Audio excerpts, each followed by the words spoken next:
Welcome to the AK Podcast, where we explore science and nutrition behind livestock care and management with the best and the brightest in the business. I'm your host, Chris Radke, part of the sales team here at Agri-King. And with me today is the Director of Field Services and a member of Sales Management Team, Mr. Mike Donaldson. Mike, how you doing?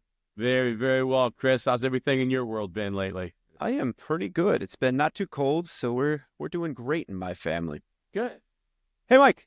I'm pretty excited about our guest today. So who do we have and what are we going to talk about? Well, today, Chris, we have Don Sanders, a teammate of mine on the Agri-King sales management team. Don has probably done more different jobs in the field than anybody in Agri-King history, done great work in every step. The thing we want Don to talk about today is something he's pretty passionate about. There have been historically many ways that we track performance on a dairy farm. Pounds of milk per cow per day, percent protein and milk fat, income over feed cost.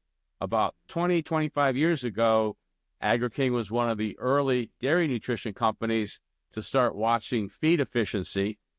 And what Don has come to really be a strong advocate for with us is component efficiency, which starts to tie all those different pieces together and is going to be a really important metric going forward. So to start, Don, give us a little bit of rundown about all these things I've alluded to that you've done, and we'll then move into today's topic. Okay, it sounds good. Hi, everybody. Really glad to be a part of this podcast. Been with Agri-King for quite a while, over 40 years. Got acquainted with Agri-King by feeding the nutrition program even before I was employed by Agri-King, and my employment started with Agri-King in 1984 because our representative that was taking care of our own dairy was retiring, and George DeLong, one of our senior members at that point in Agri-King staff, asked me if I wanted the job, and I said no. I actually said no for 6 months. Then I said, oh, maybe I can give it a try and see what happens. And I said, if this doesn't work out, there'll be no hard feelings. So as you can tell, by 40 years, it worked out pretty well. I have two great passions in my life. The one is people, and the second is cows. And I want to get the best out of them, both of those species. That is at all possible. And I've had that, I guess, a passion for all my life, and encountered many, many great people over the years, many conversations and listening, and still trying to understand that cow and that rumen and how it works so well, because, of course, we run into some challenges. It's not always the same. It's why we have a job. We're trying to make sure all those little rumen bugs really reproduce and make themselves over again to get the job done in a more efficient manner. So I'm just delighted to work in this dairy industry and meet great people and help them out with their cows. Perfect. Well, as you've been, between the time you dairied for yourself and 40 plus years with Agri-King, speak a little bit as you saw people change how they set their goals into things that maybe mattered a little more. You might even want to talk in the most recent Hordes Dairyman that I got. There was a one-page article advocating that people need to pay attention to pounds of components, not just pounds of milk, that the market's changing. Without becoming a marketing expert, what is the change in market that's made this so much more important than it used to be? Well, the biggest change that has happened, even though we don't like what I'm going to say, is we're down to right around 20% of our milk used for fluid. That used to be the total opposite way back, I'm going to say in the 60s, early 70s, 80% of that was going to fluid. And now that has changed the pricing structure because people love to eat cheese and, of course, yogurt and other soft stuff like that. So the price now has reflected that we're getting paid more for a tenth of a pound of butterfat, which right now the average is 30 cents, than we are for 1 pound of milk. So if you look at the economics of what I just said, it's more important to get another tenth of a pound of fat than it is to get a pound of milk. So I had many discussions with different clients over the years, and now they're finally getting it. I said, it's concentrated milk. You pay by the hundredweight for that to leave. So you're actually saving yourself some money just by increasing your butterfat because you are concentrating it. And it's not. And the consumer demand has changed, and it is fueling what our dairies are being reimbursed for. I'm kind of, and I mean, obviously I knew what you were going to talk about, Don. I knew this was coming. And it's when you say that we're down to 20% of the milk going as fluid milk, it hurts a little bit inside. I mean, back in the 60s and 70s, it was a mark of a poor dairyman where I grew up in Pennsylvania, that your milk would go for cheese, not fluid.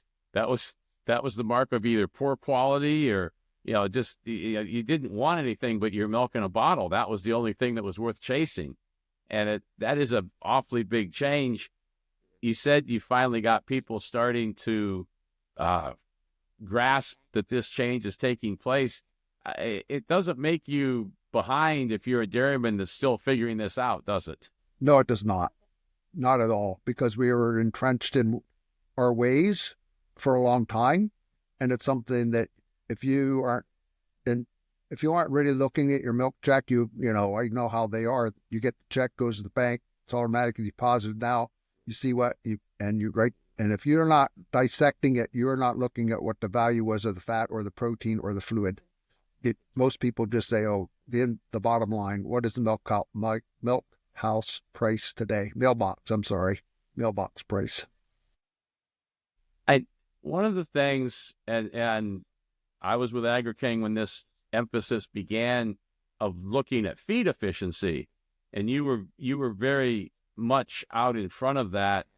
I've kind of been surprised. I mean, the monogastric world, poultry, swine, eventually beef, dairy's really the last of the livestock industry to put real value on feed efficiency. And I know we're going to get to component efficiency, but I think feed efficiency brought into these aspects of production is that current final turn of the wheel to get a really valuable mark. Even now, do you find a lot of people that don't give much thought to the feed efficiency part of producing? Sure. There's still people that way, and there's still there's still some people champions.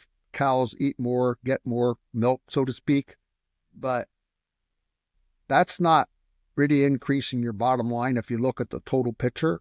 The other thing I want to bring up is whole farm efficiency, from the cropping aspect right to the cow to the manure application again and again, and you keep doing it over and over. But each of those steps, you have opportunity to be more efficient. And when I first heard about feed efficiency, like, okay, yeah, we're going to feed less and get more, I thought, yeah, right. So, but when you start to fine tune the rations and get really great quality forages, those cows will actually eat less and give more, which is a kind of amazing thing and what a cow can do. And I got to share a short story. Of course, I grew up and went 4-H and showed cattle, and we also put little exhibits in our fair locally. And I still remember our dairy club, many years in that. One of the ones we did one time, the title was The Magnificent Milk Making Machine, the cow. Yeah. And she still is that way. Actually, she's so much better than she was 30 or 40 years ago. Yeah. Yeah. And part of that is genetics. And part of that is understanding more and more what it takes for that cow to run at a high level.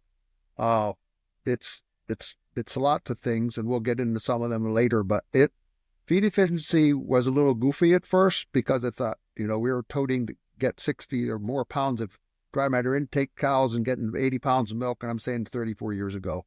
But now we're trying to get, 100 pounds of milk out of, say, 54 pounds of dry matter, which is actually very good, and it can be done. Anyway, we didn't go to the component yet because component efficiency, it's the pounds of fat and the pounds of protein that we're going to measure and divide it by the dry matter intake. Now, if you were in a chicken business, you would know that down to the hundreds because that's how important it is. Right. And if you're in a hog business, you'd be down to the 10th, and you would know how important it is because it's easy in monogastrics.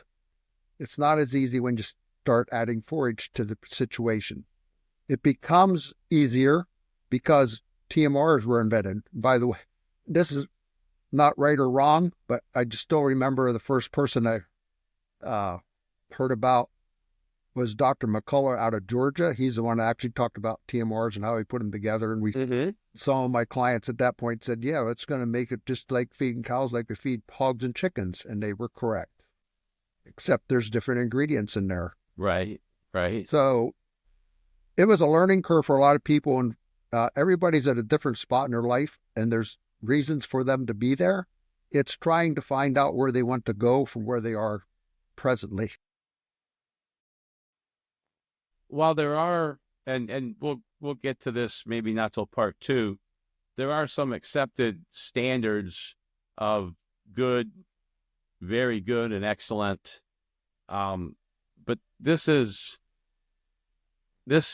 at the beginning, these are factors, feed efficiency, component efficiency, that are important for a farm to know where they are and not just to aspire to somebody else's number or just begin by comparing with the rest of the world. Is that accurate? Yes, that's correct. What are, and like I said, let's try and deal with the why here. What are some of the economic advantages as we see these aspects of efficiency increase? Because it is still relatively common to brag about how much you can shove down their throats, and another pound of milk is always better than anything else. And when you start adding in these other metrics, like you said, that lays bare pretty fast that more is not always better. But where's the money being made as these aspects of efficiency come in? But it actually comes two different directions. The first ones are that you're getting paid more for the fat and protein pounds that go out the door. So right now, that fat is worth 30 cents a point, and the protein is worth 20 cents a point. So if you were to be at 90 pounds of milk, and you increase your butterfat by 1/10, you would be 30 cents, but you're not producing 100. That 90% of 30 be about 26, 27 cents just on that tenth of fat. And we've done some things lately that we have increased fat by 2, 3, or even 4. Then you do the multiplications, and protein in milk is not as easy to move.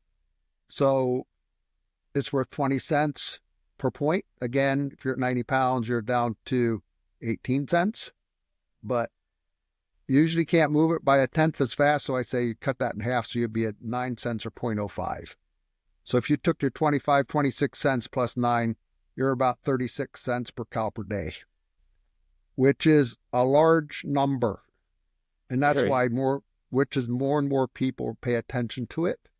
And then the other thing you can add on to that, and then people will really start questioning how you do that, is how do you get them to eat 1 pound less and give them more? And the only reason that can work is at high level of carbohydrate or calories in that diet. And of course, you can throw more corn at them, but that's not the way to do it. Right. You will be upsetting rumens, your butterfat will go down, and all those things. But you need to do it with high quality forages, harvested at the right time, the right kind, and make sure the hygiene of that forage is very good. And again, that magnificent milk making machine will be magnificent to you if you do all your little things right. And we're not to all the hows yet, but the why is it can make a significant difference in your income if you get all those things rolled up. The other thing that's going to be talked about soon, and I don't have a complete understanding, but this carbon credit thing and whole farm feed efficiency is going to fuel carbon credits that you'll be able to sell if you are that component efficient because it'll be able to be measured. Well, I think it's in the farming world, there's times that we see problems that either don't exist or aren't really problems. And I think at times things like carbon credits and the production of greenhouse gas has fallen under that umbrella. It's one more thing making our life difficult. But when you're doing it as a side, almost a side benefit of other good ideas, and this is almost, it starts being somewhat close to free money or money for nothing if you're improving your efficiencies, especially across the whole farm. And one of the side benefits is to then be eligible for some of these carbon credit, greenhouse gas reductions. Not that neither Don or I or Agri-King is trying to push and race to embrace a green revolution. But when it's already happening, it's foolish not to be able to take advantage of that. That'd be fair? Yeah, and we are in a green revolution. It all starts with the cow. Yeah. Yeah. She's the one that can make that all work. If you begin to make her more efficient, not only feed efficiency, but also component efficient at both, working both sides of that. One more thing is very important. If they eat less, give more, they'll also have less manure for you to haul or get rid of somehow. So there's another winning part of it. That should stick with people. The fact that you're with some relatively small changes and not even paying any extra for hauling because you saved at 90 pounds of milk in the animal, the increase in that, you rolled up over 40 cents, getting close to 50 cents a cow a day. That should have people pretty interested. I think I would hope so. I want to go back. I want to back up a little bit and just I got lots of stories to tell over many years, but feed efficiency was introduced, and I've paid attention to several of my clients that were doing the best in feed efficiency. Like if you're 1.8 pounds of milk, and I'm just going backwards, and I'm not talking about components, but if you fed 1 pound of dry matter and you were 1.8, I mean, you were doing things I call in tall cotton then. And what I noticed for those people, and we were trying to measure and educate, but they're the ones that if the neighbor's farm came up for sale, they bought it. And the rest of them were trying to chase the other things. And if you were at 1.2 pounds of milk per pound of it just, those people weren't buying farms because they didn't have the money. Yeah. And I know it's not all about money, and I know it's not all about income, but if you blend them all together, it's the reward you capture. Yeah. That's perfect. Well, I think, like I say, this is going to be part one of part two. I think we should have done a pretty good job getting some of you people interested in what part two and how you're going to make some of these things happen. You kind of tune in next time type of thing. As far as finishing up this why part, Don, any other observations? I think the why is just to say that it's going to take years to everybody get on this bandwagon. That's just the way it works. There's going to be early adopters, which are already paying attention to it. There's the middle adopters, and there's some that just, okay, it's good enough now. I would challenge the people to be early adopters of this because I've seen it work. And I've seen, I'm going to say, what that cow can do if you get everything lined up. And she's going to reward you in a very good manner if you take really good care of her. The other cliche statement I'm going to make is, if you take care of her, she's going to take care of you. And that, it's just amazing what those cows can do. And it'll help your bottom line. Well said. That is perfect. Well, Chris, go ahead and wrap up part one. What did you learn today?